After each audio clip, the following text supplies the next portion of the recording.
My wife taunted me, saying I was out of her league after cheating. So I left her and started dating a model.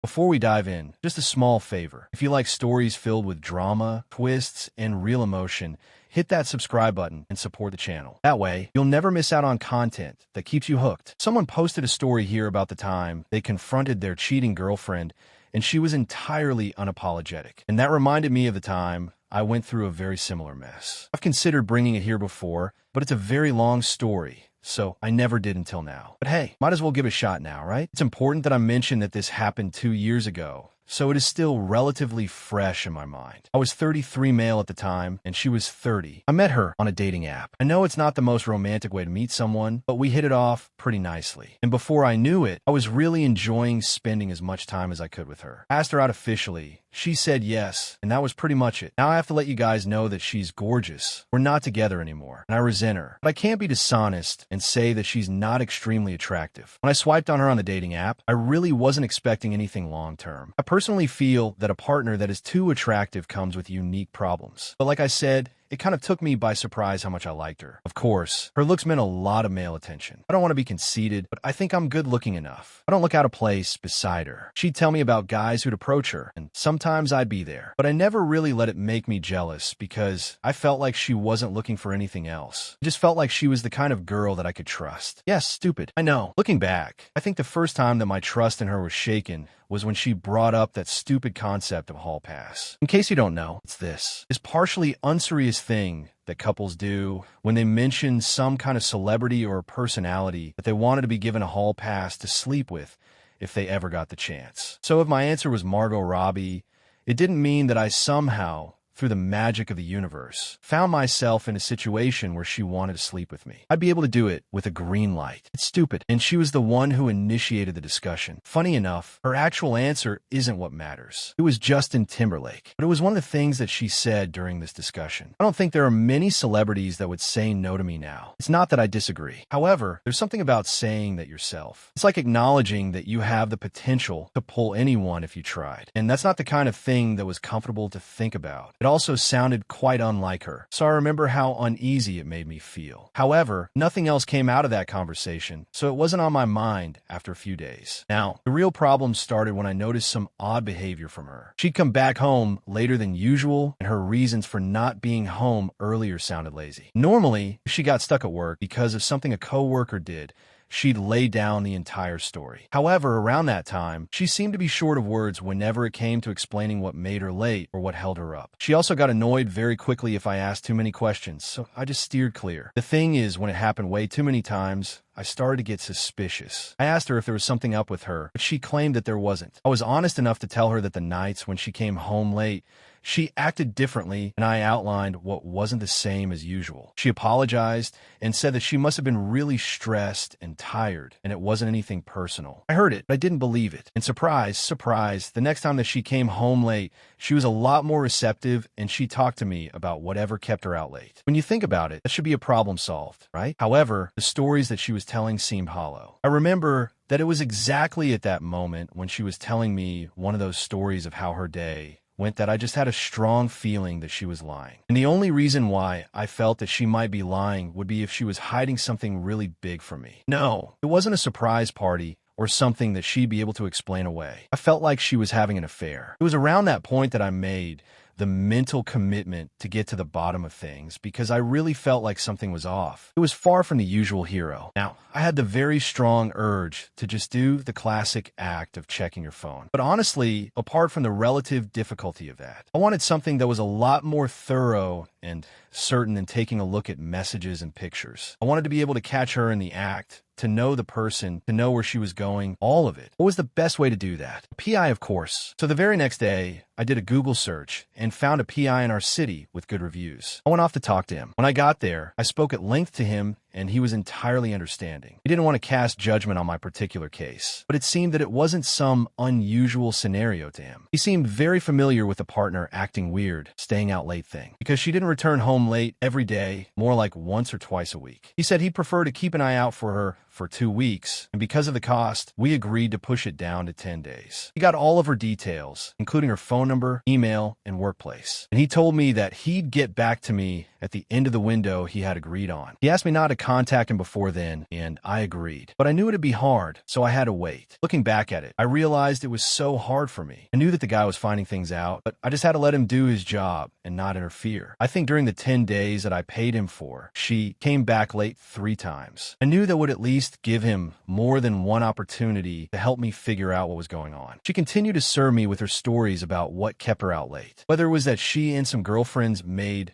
last-minute plans to check out a new borrower, or whether it was because she got stuck in traffic. There was always some explanation, and they were never that well fleshed out. Eventually, those 10 days slid by, and the PI reached out to me over the phone. I decided to go over to his office, since I preferred hearing whatever he had to say in person. I had been anticipating it way too long not to. When I got there, he seated me down and then pushed a manila envelope towards me. He asked if I wanted him to tell me what was in the envelopes or whether I was fine with just opening them to find out. It's hard to know what you'll say until you're in that position, but I opted to have him tell me what was up first. It would soften the blow. At the very least, checking the envelope first felt like walking in on a cheating partner. Your suspicions were right. He just let it out like that. No preamble or anything. He went on to tell me that 3 times during his surveillance period, he trailed her to an apartment building. She'd always walk in alone and then come out about 2 hours later with the same guy. He had even been able to get the actual apartment, and using that, found out that the guy's name was Cody James. I'm changing the name for obvious reasons. I remember thinking as I had his name and his apartment,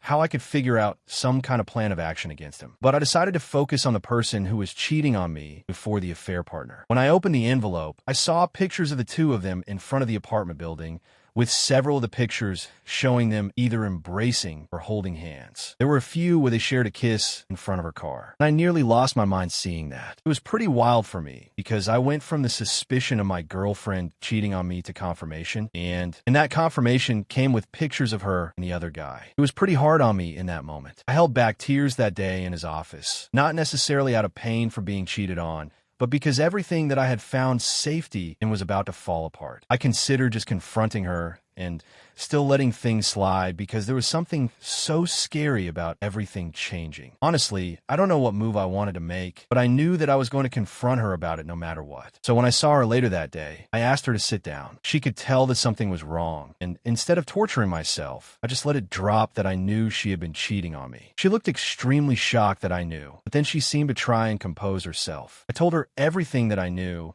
and before I knew it, I was talking about how betrayed and hurt I was through all of it. She didn't say a word, and I remember feeling quite odd about how stoic she seemed through it all. She was saying so little that day that I found myself getting more angry, until I finally told her that I wanted a divorce, and I couldn't do the whole song and dance with her any longer. That was the exact moment that things hit the fan, because she just laughed at that and then stood up almost like she was trying to intimidate me. "You want to divorce me? Are you kidding?" "Yes, I cheated, and it was just because I needed a little bit of excitement. It was purely physical, and I promised that there were no feelings involved. So I'm a cheater." "Fair. But where do you think you'll go from here? Do you think you'll ever get someone like me again? Hasn't it been clear to you over the years that I'm out of your league? It was one time. Is that what you want to destroy our lives over?" I might be paraphrasing some parts, but her monologue hit me so hard that I wanted to hit something else so hard. I never expected that kind of response to allegations of cheating, and it was delivered with so little remorse that I wanted to hit her. I don't like saying it, but it was so enraging to me. It's like she had gotten caught, and she decided not to go down the route of begging and pleading and crying. Instead, she just crashed out and said F it. I guess in her own ideal world, things would have ended with me realizing how big the gap in attractiveness between us was, and the fact that it was only physical, and I changed my mind. It was incredible that she'd be so prideful as to think that, especially as I had never painted myself as a cuck type. Instead, I just stood up, told her to her face how much I despised her in that moment, and then I walked out the door. That was it. I slept in a motel that night, and I returned the next day. She looked like she had been crying, but as soon as I walked in, she seemed to try and act strong. I knew you'd be back, and there was a really dumb smirk on her face. I didn't even say anything because I was actually boiling underneath. Instead, I just packed up all my things. Since I had moved in with her and her place was closer to my workplace, I had things that I couldn't take along with me. But I told her that I was going to be back to get them later that week. She was looking at me like she couldn't believe that I was actually leaving. She didn't say a single thing until I walked out the door. Looking back, The way she acted after being caught was still entirely surprising, but I still think she had to shift in her mindset way before then. I think what happened was that she started trying to reaffirm her attractiveness and her self-esteem as she was getting older,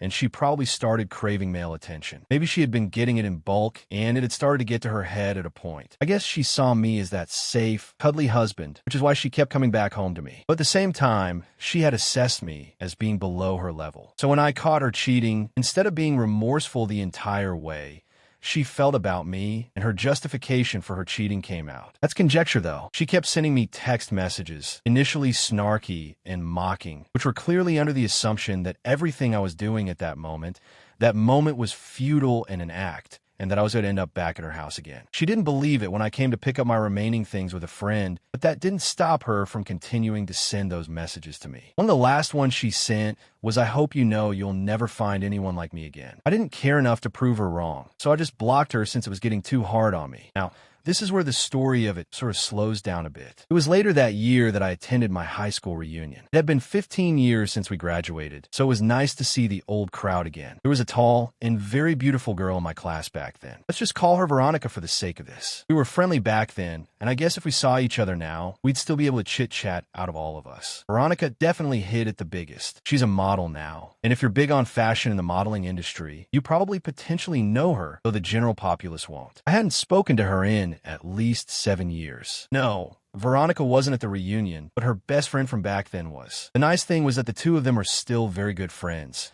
and I felt that it was sweet that the fame hadn't changed Veronica, at least in that aspect. I had to talk with her friend, though. I knew something was off because she was beaming when she saw me. And when I asked about Veronica, she started smiling even harder. I know she's going to kill me, but you know she's always had a crush on you. I laughed and laughed at that, since there was zero sign of that as far as I was concerned back when we were in school. And there was no way that a model who had worked with Vogue and had run the biggest runways in Europe would care about me. I won't lie. There was a part of me that was very flattered to imagine that a model considered me attractive at some point in my life, but I just didn't think those emotions were still around. I pretty much expressed that to her old friend, but she said that Veronica had asked her to check me out to let her know if I still looked as good as back then. She's still into you, so if you're single and you're not scared of girls with you, might as well give it a shot. It'd be a lie if I said that I didn't spend the rest of the night thinking about Veronica and the fact that she liked me. It just made me feel good that someone in such a high spot had feelings for me. And I think it was as I was thinking that it occurred to me that this was someone who my ex-girlfriend would have considered to be out of my league. I didn't want to fixate on words of someone who was in my past, but it felt really good to realize that her words meant nothing. So I went on ahead and I hit Veronica up online. I sent the message to her Instagram and let her friend know to watch out for my message. I think it was about 5 days later, when I had completely forgotten about it, that she sent a message back. "Oh my gosh, Keith, it's been so long." That's her reply verbatim. They say that more times a woman repeats letters or messages to you that she's more into you. Anyway, from there we started to talk, catching up on pretty much everything. Initially, it was over text, but then she said she was tired of typing so much